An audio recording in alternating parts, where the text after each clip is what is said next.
గోపన్న మీ సమస్యలు తన సమస్యగా అనుకునేవాడు.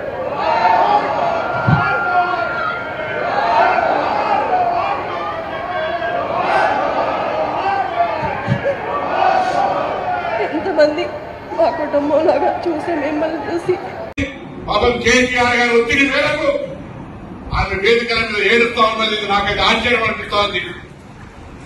అందరి ముందట మైక్ పట్టుకొని ఏడవమని సానుభూతి పేరు మీద ఓట్లు సంపాదించే కేసీఆర్ రాజకీయం ఇంతకంటే దుర్భాగ్య పరిస్థితి ఉందా అని అడుగుతా ఉన్నా. పాపం ఆ తల్లి సునీతమ్మ గారికి కుటుంబం తప్ప తెలియకపోతే బయటికి తెచ్చి మైక్ పెట్టి ఏడిపిస్తా ఉన్నారు. మైక్ పెట్టి మీరు చూస్తా ఉన్నారు.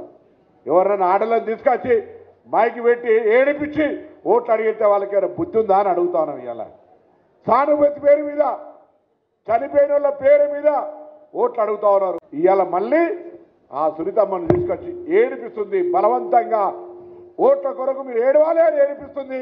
ఇది గమనించాలి. సానుభూతి పేరు మీద ఆడుతున్నటువంటి ఏడుపును ఒక్కసారి గమనించమని చెప్పి సందర్భంగా కోరుతా ఉన్నా.